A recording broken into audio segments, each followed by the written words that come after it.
Mais est-ce qu'on a là ta forme pour na bino de bonheur ça là? Bien sûr que oui, parce que on est un monde spirituel. Bah mon répété. C'est ton esprit, ça t'en a esprit. Pour rencontrer ça dans la faut dans la spiritualité plus élevée. Faut qu'on a une dimension plus de comment qui. Puis au moins est état naïe.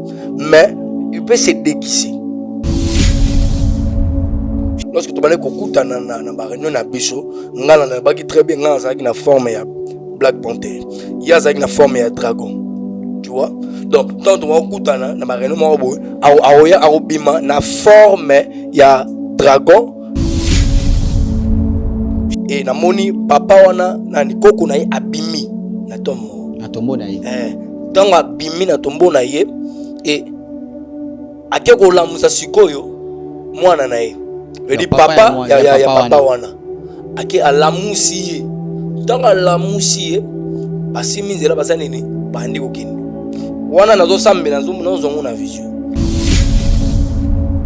Tango koko wana atelemi siko liboso atombe asimbi mwana na ye oza papa ya papa wana tango asimbi ba boyi wana ba kufa mibali wana basimbani lorsque basimbani ko papa wana azui loboko ne ya droite atomboli elamba roba lataki ya pembe wana abemisi kan wana amisi kan moko boye abandi kobeta ngo na tomba mwana wana azobeta na tomba mwana wana et à un moment donné mwana wana aikopima to mwana na abimi. Donc makambo balobana biso que il y a pas de relation entre les morts et les vivants ils ont le côté on monnaie dans certaines dimensions les morts amènent l'argent à la maison. Écoute, il y a certaines dimensions de la spiritualité. Hein? Il y a des relations. Il y a des relations. Entre eux. Donc, ce sont des gens basés bébé spirituel. Il n'y a pas de relation entre les morts et les vivants. Toi, tu peux parler avec un esprit koufa pour solo libé.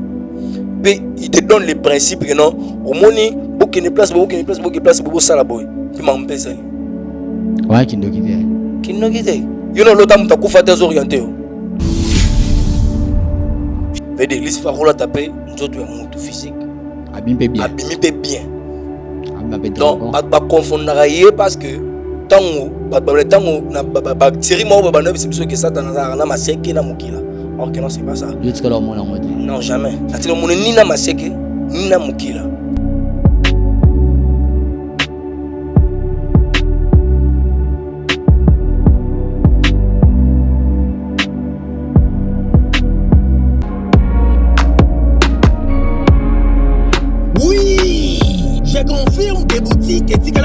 Na République démocratique du Congo. Miss Lo boutique a memeli biso poto na Kinshasa. Ah, merci mingi na maman Laura na ndenge o memeli biso poto na Kinshasa.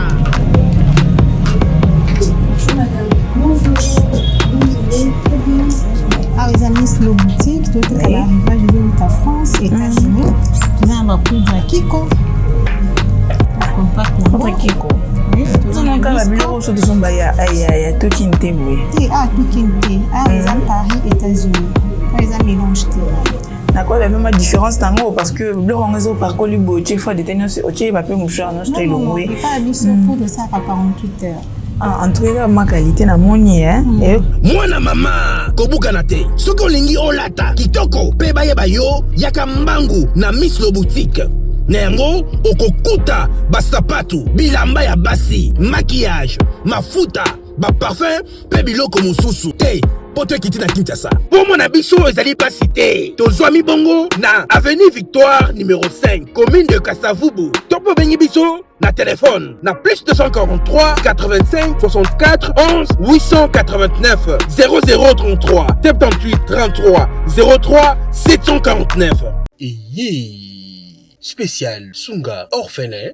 To soutenir orphelinat Vida. Nakata orphelinat Vida bolingonde vandi. Ndenge okanisi bayi bazo telengana.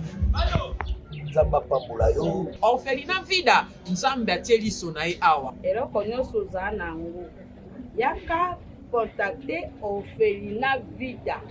Misolo na yo okabola yango na banani. Orphelinat Vida. Ici ka bazo za bana baza orphelin.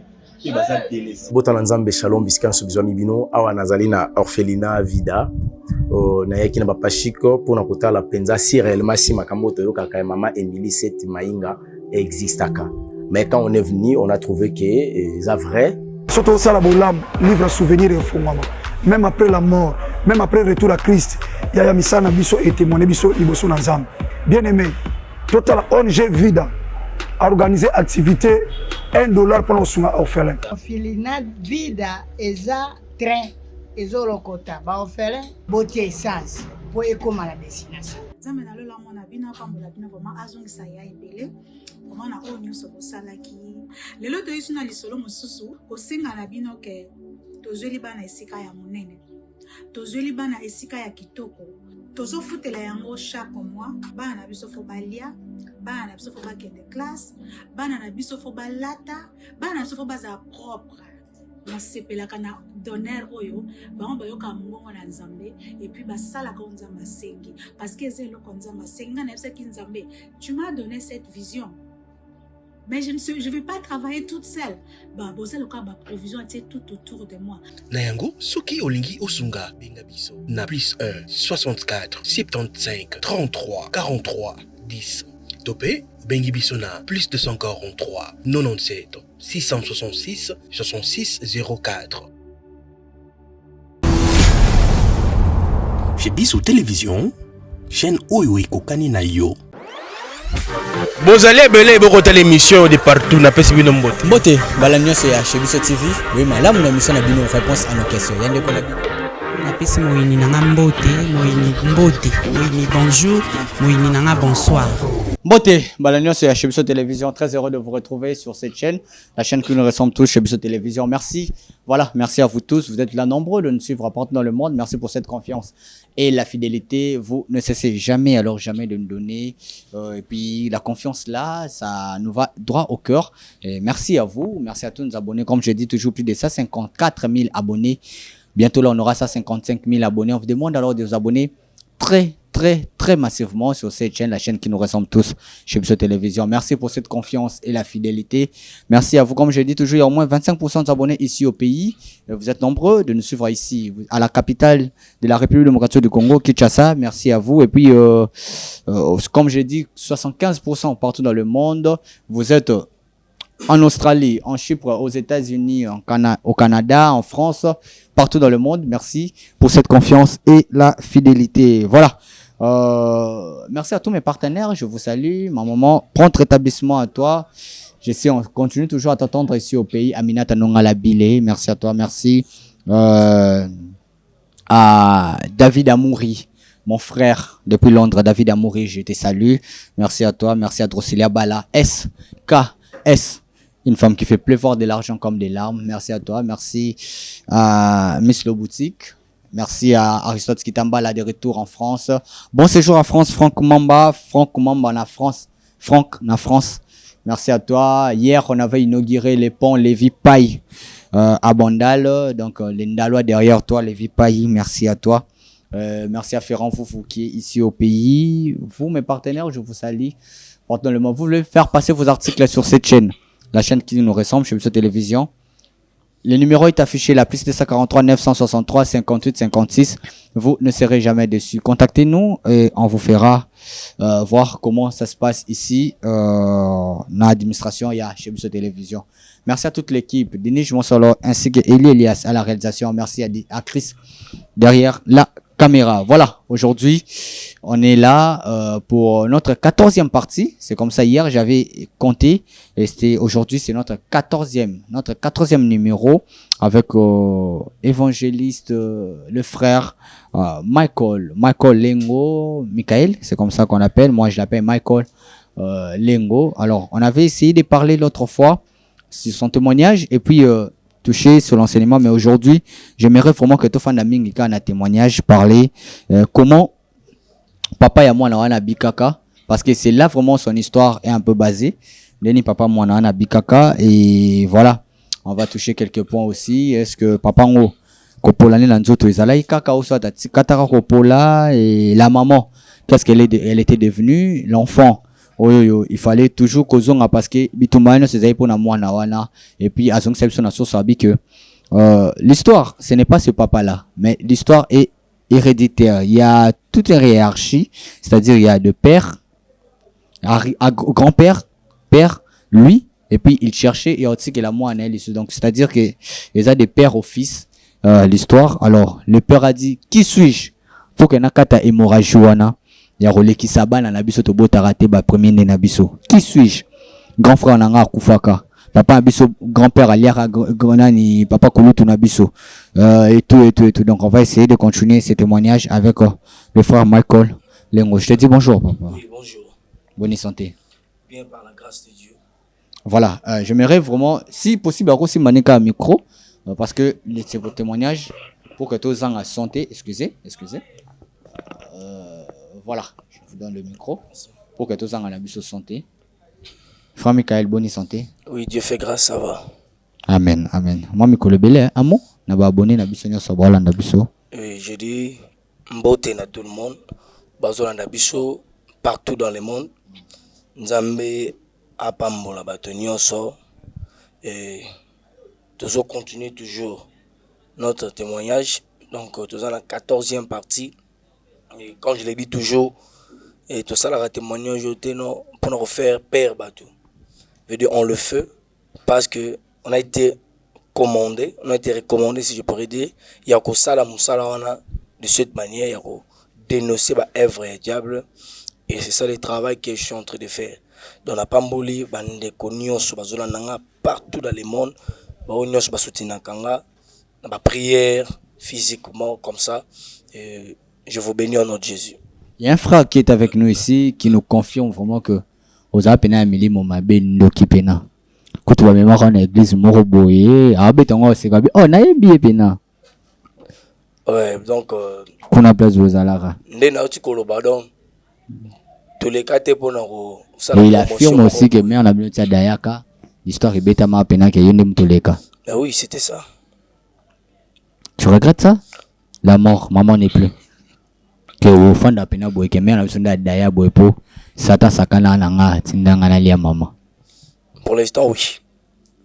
Pour l'instant tu regrettes ça? Oui. Avant tu ne regrettais pas ton autre voie normal? Mais bien sûr parce que j'étais conscient de ce que je faisais. Tu étais conscient pena que dans des mérodier. Ouais. Et puis c'est moi-même ngani na pesa ki basenga ki ngadi ngamu na pesi pour na sepela ki na kimia na tika na kimia parce que Azalé ko ambringa. Akoma menace. Voilà. Mais aujourd'hui tu regrettes. Bien sûr que oui. Ça te fait quoi le lot soko qui pas wande komoni ba maman na bango? Yo maman za raté. Et en fait nous sommes à plan Zambia. Mon histoire c'est comme un livre. Donc isa elormoko na koloba que tu sais que je fais isa ma page à livre nanga nazo respecter. Très bien. Veut dire que la première page dans un livre, dans la salle qu'on a salle. Deuxième page, troisième, jusqu'à ce niveau, vie dans vivre. Dans ma vie, c'est tout un livre. Donc, on a salle, on a salle qui, on a salle, ils ont marambo et comment bon. Parce que si c'était pas le cas, mais Dieu n'allait pas permettre que ça donne à mes mangana kanae. On a toujours protégé nga bombanga pour que nazara n'angela nae. Tu as une question David Amouri, je salue. Satan en moi qui ndenge nini yo beta kali so décrire. En fait il faut to ba elo mo. D'abord Satan hein to bengue Satan. Aza ange hein c'est faut to préciser. Na likolo azala un ange. Donc akiti na se bachana qui est formé. Tu vois? Bachana qui est formé. Nzambe ta kita Satan. Bible lobite que ba changer Satan en forme. Mais est-ce qu'on a là ta forme mon pour na binonde bono za la pembe? Bien sûr que oui parce que ninge toza on est un monde spirituel. Ba mon a pété. C'est ton esprit Satan a esprit. Pour rencontrer Satan faut dans la spiritualité plus élevée. Faut qu'on ba dimension biso to komaki pour au monde asko état na yé. Mais il peut se déguiser. Na forme moko aux normal soit na dragon. Parce que souvent, lorsque tu vas kokuta na réunion na biso, ngala na baki très bien ngala ça na forme ya Black Panther. Il y a ça na forme ya dragon. Tu vois? Donc, tant on va écouter na bareno moko aoya arobima na forme ya dragon nga nazalaki Black Panther. Veut dire surtout écouter na bareno na biso donc chacun va se transformer par rapport ya nyama oya ba ko se représenter. Très bien. Donc mais ko détailler forme na ye donc la spiritualité c'est autre chose. Veut dire lisi fa rola taper nzoto ya mutu physique abimi bien. Donc, ba confondra ye parce que tango na série mo ba na biso que ça na maseke na mukila. Or que non c'est pas ça. Non jamais. Na telo mon ni na maseke ni na mukila. Donc, so bitu la ta ba forme ya batu. Ala ta elongi pe mutu pe kitoko. Beau garçon. Très bien, merci beaucoup. Ouais, c'était juste une question que David Amour avait posée. Il avait, excusez-moi, posé. Voilà, tout ça, ce qu'on a témoignage. Ok, beaucoup de papa. Papa t'explique à l'obi, il y a Zanani pour que Akata hémorragie. Et lorsque la coute na papa wana, papa na lobby, lui ne peut pas couper cette hémorragie. Oh, il y a banate ya ebi source na ngote. Donc, et sengi na zonga sko wapi na source. Est-ce que ma mounion surtout est bandé parce que nous n'allons pas que ma camomeko s'est passé dans la famille wana ezalaki héritage veut dire bandé ka papa wana ti donc ba arrière grand-père na bango tezo ki donc ezali lo moko boye de génération il faut pas respecter loi wana principe ya famille wana. Très bien. Et j'avais expliqué comment ndenge tong nazalaki na misala wana donc il y avait un frère na lobaki aiko kutananga pona babilo mo boye bako se passer na famille ba wana tsikino papa o qu'est-ce que tango zakino wana voilà donc ndenge ba ko se disparaître bazo wana lo nani ni ba dazo bunga tout consort là et na mema keti na source veut dire likamba papa on a pesé ko za nini ko zonga na source veut dire tant na comme ce qu'on a papa wana na sisi parenthèse ya frère wana veut dire na komi papa wana abisinga bi il faut zonga na succès même c'est succès ngo na zonga wapi abisinga bi papa ndenge zaboy koko na de papa na ngai ndatikelanga na bisaki aliaki grand frère na ngai liboso veut dire koko na ngai aliaki yaya papa dans papa kulutu na nga ndatikeli papa veut dire il faut okende na cimetière de la Gombe. Ah, ils ont un cimetière à Gombe. On a place bakunda ba koko na place bakunda koko ya papa wana na papa na ye. Donc, abisinga bifo ke na cimetière de la Gombe. Akomelinga marambutu complet na zunzela na bimi na zongi. Après 2 jours après, na bino, il faut na kende na visiter na ba. Si c'est vrai, wana tindi ngana kende otala.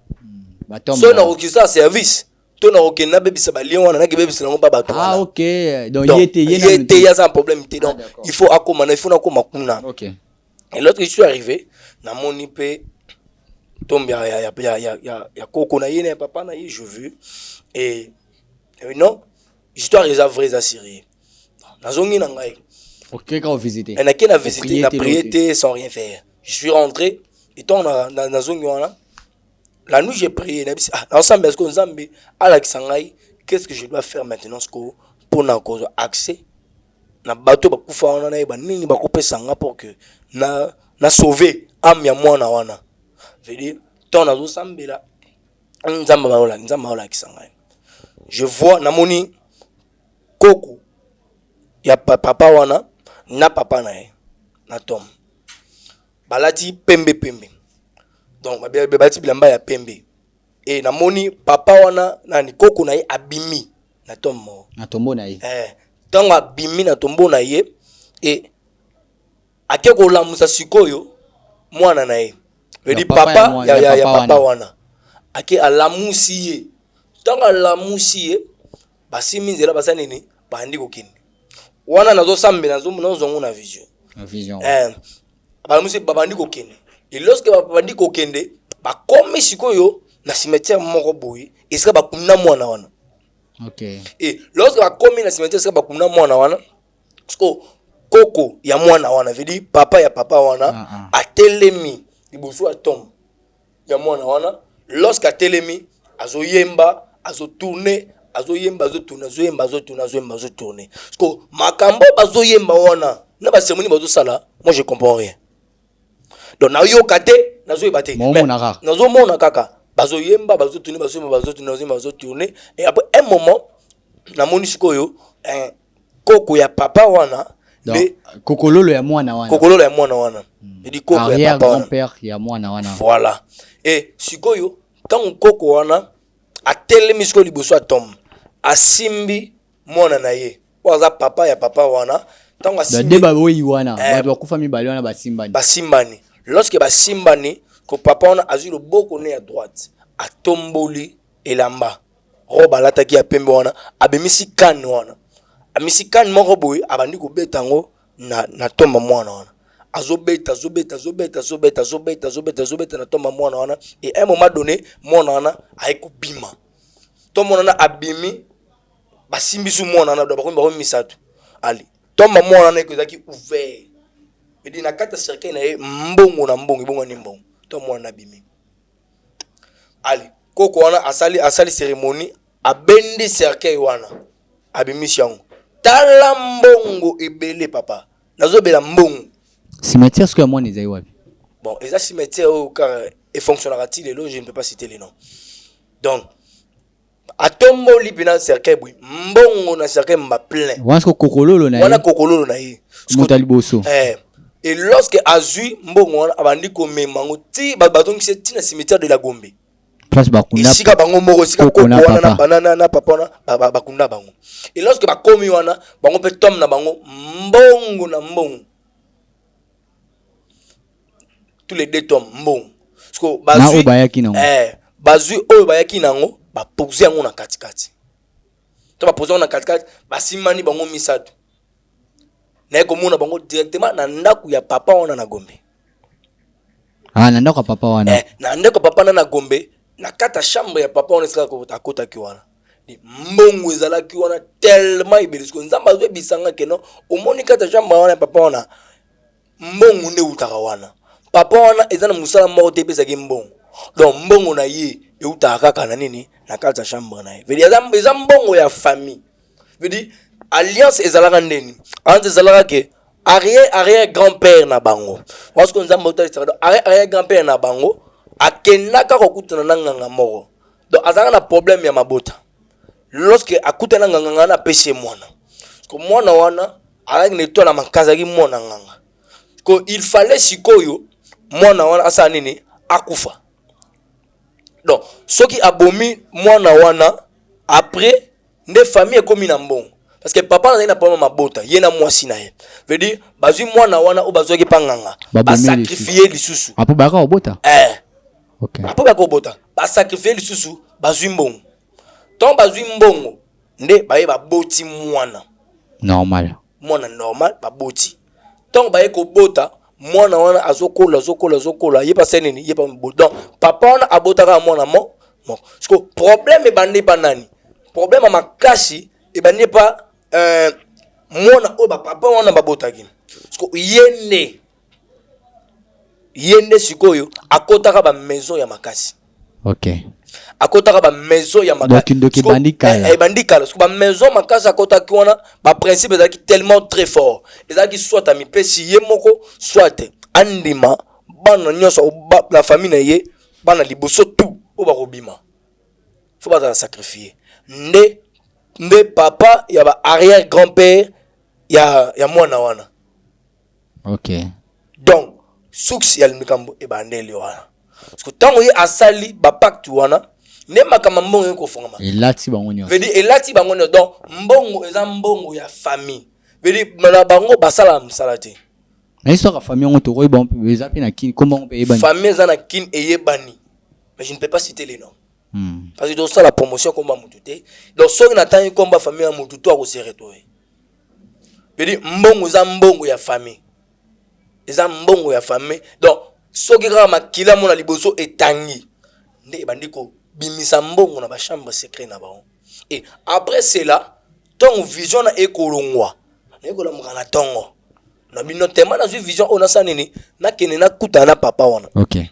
so kuta na papa wana comme ça na solo na yi apesanga quelques détails de maka munini oh il faut na sala sikoyo nenga le minga de na succès tant na komi kuna na tongo na ngona la muki na iba papa na manzo robete la papa vision na zoe ba ko zo pendant que na ba ko samela na bisi papa lorsque na ba ko prier tala na moni papa na yo na koko na yo na moni bango na tom na cimetière de la Ngombe lorsque na moni bango ba memi molimo na bango bimi ti na cimetière soko kuna mwana na moni mbongo ebimi si bazongi pe na tom na bango mbongo zo bimaka. Alors nzamba yebisinga boy que non mbongo oyo eza mbongo ya famille donc ekosi la kate mbongo na bango donc parce que mutu moko de na kala asalaka ba alliance moko boye apesa bino de mbongo donc ndenge boza wana il suffit ka o sacrifier ka makila ya mwana ya liboso nde okomi riche abisinga bi oui papa mambozo ba c'est vrai nzambe no akosaka te ozoma mbasol parce que nga oyo nazolo belo bowe histoire ya famille mutu abongaka ngo azaka te même nga papa na nga abetela nga lisolo yo zoloba wana papa na biso pe papa ne abetela ye o wana pe babet donc lisolo ya famille ebunganaka te. Très bien. Eza bongo famille na biso mamezaka bongo. Très bien. Mais alobi monde tozana kata chambre o na la tout ce que mbongo ebimaka. Chambre là qui bien encadrée, très propre. Donc, ma garde-robe na yé, ma bloc tout complet. Parce que mir moko ezala ki wana. Na kati ya mir wana. Donc, soke muto moni ngo yuzo mona mir. Mais papa na lobi, o moni biska mbongo eutaka. Zena la kisayo. Atalisi ezaki encadré na rideau moko. Alongoli rideau wana boy. Papa, na mona mbongo moko terrible. O la tikala ko mona te na vie. Papa, tant na zo bela mbongo hein yo so mona mbongo mbongo pena so mona mbongo papa na moni mbongo azubi na rideau alongoli bi mbongo plein Nathalie donc ça la mi ça la mi mais mbongo avec un peu ça mbongo uta yango mbongo sanza ma awa mbongo sanza ma awa donc ngana bota mina kuti yango moninga pene na okele boy mwana nga sani ni akutango donc la famille na bango atoza na mbongo otika ko somba lupango te vidi fofa nga lupango na famille déjà le pango na famille ils ont le pango na famille donc oyo muta banda makamba histoire ya bango asombara ninga salaka ba liaza salaka ba cérémonie wana dato sombi mbane yo foza wana ato sombi libanda mais yo foza wana ko déplacer te parce que mbongo bimela ngande wana ay bisinga lobi moneza bwe mbongo bimela awa donc ndenge mbongo bimela awa ngana na droit ko déplacer te et puis le pango ya papa wana ezalaki cimetière Sundeni oui cimetière na sens ni cimetière que parce que na le pango wana eza le pango ezotangisa nde ba makila. OK donc il y avait des morts et des morts et des morts na kata le pango wana. OK donc mamilimu batezala kana ebele obaboma pona kotangisa kaka mbongo na lopango wana mbongo esila raté et lorsque sikoyo papa na eko expliquer nga natali mbongo papa na ngo beta libaku je commence à prier na romi ko samela samuta minzambe conduire ngai simba ngai pesa makasi ouais bah c'est dur yo mais oui papa na mona mbongo papa mbongo so imagine toi un mobola moko boy imagine toi na tawana na tawana na olala na mesa wenze na izo so na emo na mbongo na linga penga mais j'ai prié nzambe batela mutema na ngai na sengi nzambe batela mutema na ngai papa esili tona moni papa bisinga lobi mwana oza mwana na ngai mais mwana nzambe ya makasi monde zaboy bitumba na yo nanga eseni ni esili obunda su nanga te pokto nga na fongolo ya suks nde bitumba no do tika vi na ngai na kimia so na besoin mbongo yeka kozwa mbongo besoin tu na sala nini na osala mais ko bundisa nga susu te kende kuna oh mais Zeka il faut qu'on arrête moi nana zana kimia voilà les problèmes de ce moment nana tika na kimia c'est-à-dire génération soya et ils ont un problème de quoi. Ok. Donc, lorsque papa n'a pas bon, et comme si on travaille dans la zone, normalement, quand tu as là, moment où traversé, hein? Il y a un piaka boyolé santé et la maman, on a besoin de toi répondre. Ah, et mon esprit m'a bien écouté. T'es papa, oh, ah, la mbonga bien te. So, mina kota pena magna kota mbonga na makanisi nanga, ba uzonga facile. So, na koma ki tenter ce qu'on a magambo. Donc, lorsque histoire na ye et sili, so na komi ce qu'on a kota na sauce. Veut dire, na sengi audience. Na solo lasko, na ba milimo mi bali wane kufa. Audience sengi banane. Audience sengi banane. Ouais, on compliqué à battre. Est-ce qu'on remet sur notre spiritualité? Na compliqué le roté parce que Bible lobi nini. Bible lobi Dieu a aimé les mots, il a donné son fils unique. C'est un bien. C'est qui m'a aimé. Donc, Makambo Balbana biso que il n'y a pas de relation entre les morts et les vivants. Ils ont le côté. On monnaie dans certaines dimensions. Les morts amènent l'argent à la maison. Écoute, il y a certaines dimensions de la spiritualité. Hein? Il y a des relations. Il y a des relations. Entre eux. Donc, ce sont des gens basés sur bébé spirituel. Il n'y a pas de relation entre les morts et les vivants. Toi, tu peux parler avec un esprit koufa. Puis, il te donne les principes que non, au moni, beaucoup de place, beaucoup ça la boy. Puis, m'embête ça. Ouais, qui nous quitte. Qui nous quitte. You know, l'autre, tu as koufa tes orientés. Tu as koufa l'autre, tu as koufa orientés. Tu as koufa l'autre, tu as koufa l'autre. C'est depuis maman koufa l'autre a dit. L'autre, maman. Tigelo. Très bien, c'était juste pour. Voilà, tout ça, c'est beau. Donc, et c'est une audience. Pour nous, solo là, na ba esprit na ba parce que bazala ki ba esprit ya BTT. Ni balewa. Il ba grand esprit. Ce comme sikoyo tellement ba na royaume na bango parce que cimetière eza monde nsusu. Donc eza na bato ba diriger ba cimetière wana avant au côté monde de spiritualité eza monde ya ba code d'accès. Et senga ki sikoyo nazwa accès moko boy pour na sanini na kuta na ba esprit wana ba grand esprit mi bale wana. Pour que qu'est-ce que je peux faire pour stopper ce hémorragie wana. Parce que mutali boso on a kutana na été na yoka mungongo na ye elobelanga. Alobelanga na kikongo. Azabi mwana bitumbo ngo kota eso un niveau na ote. Donc yo sukaka na manga munoku na bo awazana eloko ko bisa biso te mo so na biso et parce que biso to traitaka te na ba esprit o ezo vivre. Bon bah ça là bon comme on a bon dit bon ça.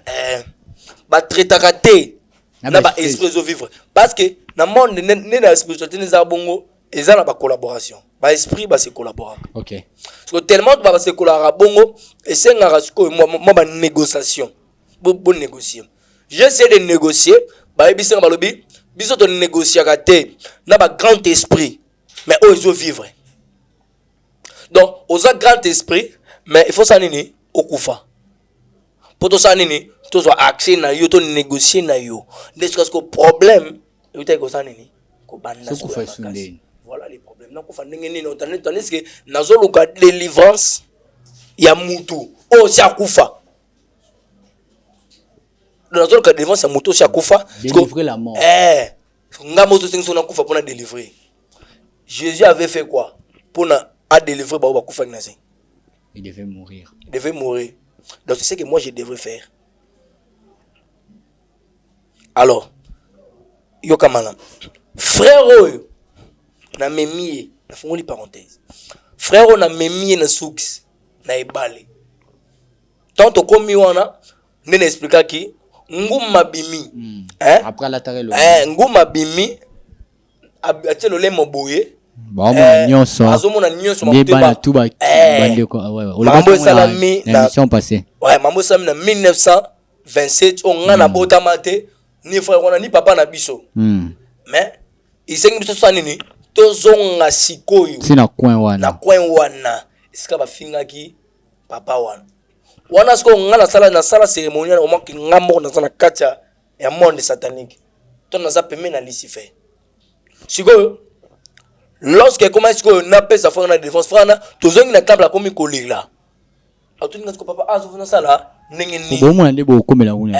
ngana bise awa sko ne tozo ne tunile mameke ndile boy isa to komela kuna ngana zo ibate tawana ngana botami te bina makamba siko Banda kunde tungama. Kwango yo baonde. oyo bango ndenge nini kwa yango na yoki sikoyo mungongo moko zolo bilanga na temple yebisa frère oyo place wana ye moko ayebi mais mutu ako orienté ya ko ma place wana ezaka ka mutu abimelaki na mai Nguma wana.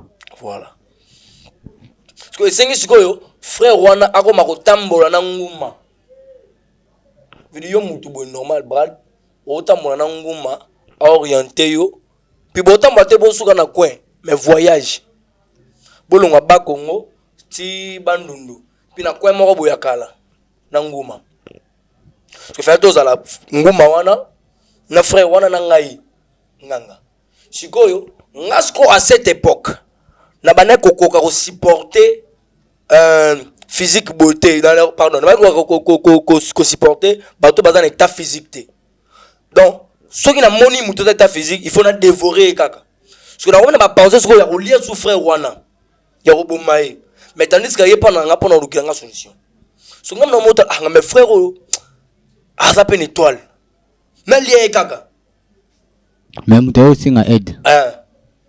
Sikoyo et lorsque yo na loko c'est pas ça jour osengi sikoyo tokende tozonga sukuna tozonga nguma wana orienté biso na nzela wana nanga oui est-ce que nga pe na la ta forme na nga ya nyama poto se parce que to konnu frère wana mais di frère wana na état physique boy biso mi balé Deni ya mabakumba. na dina masko to konnu re parce que nga sikoyo et donc grand esprit na ba niveau na zaki na ngwana parce que tant na moni nguma wana nazo wana frère wana non na maka sikoyo posa ko mela makila ozolanda très bien posa ko mela nini makila veut dire na penser à lia frère wana soit ya ko boma nguma wana ozo conduire biso et to bandiko kende na moni tellement j'étais soifé ya makila na lingi sikoyo na sanini na buma no nguma wana zo conduire biso po epesa nga accès à sanini ya olia frère parce que na ko lia frère wana te soki nguma wana na sanini na lia te parce que nguma wana abali ko protéger frère wana Oh ngoko te subitumba na kati. Na ko te subitumba na kati ina komi ko musa nguma wana tala komi na komi ko attaquer boy nguma alingi frère wana Bon atambusa ye. Atamsabi tanga lingi bongo parce que nga nazo accepter ya olia ya simba na ye na frère wana lobitumba ekoma kiso makasi na nzela to okende voyage po to koma na source sika makambisa nini esalema to kende kuluka sacrifice to bundi bitumba ti e osala keno to komi na place ya Bokomaka. oui to komi lorsque to komi skonde nguma wana aiko fungwama atiki frère wana tanga tiki akei so tika biso mbalenga sikoyo il faut na bomaka frère wana pour se sentir à l'aise il faut me faire se sentir à l'aise parce que tant que comme sur place il faut ngane na sala cérémonie pour que esprit o ekufa esa nini et la muka place wana parce que na comme sikoyo na des opinions Ça tu fais du bien, ya oedeye. Na sungiye soit na lieye na koma ikiwa na suki wana siko nazonge pa papa wana Otiki susu. nazonge pa papa wana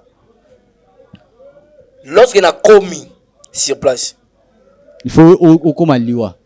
Okufa. il faut na kufa Alors que kuna sko komi na mama nzambe. voilà na mama nzambe il faut na kufa mais il me demande mais comment je peux mourir comme ça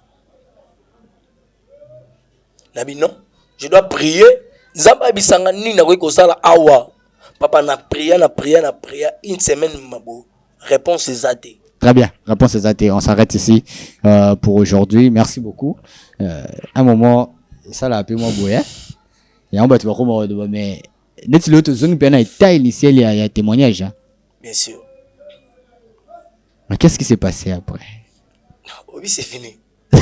Voilà. Merci beaucoup. On se retrouve prochainement pour un nouveau numéro. Restez toujours connectés sur cette chaîne. Numéro de téléphone. Abonnez-vous sur Azul du Bako Landayo. Un message aussi. S'il y a un message important à donner. L'autre monde là, même pas lunettes, même pas ni. Donc, gloire à Dieu. Ok. Numéro plus 243 81 055 19 74. Plus 243 81 055 19 74. Je bénis tout le monde. Oyo Balandinga. Et puis, il y a une maman là que tu m'avais parlé. C'était quel jour? Je me rappelle plus, oui. Les samedis, il y avait une maman qui avait besoin de moi comme ça. C'était qui là?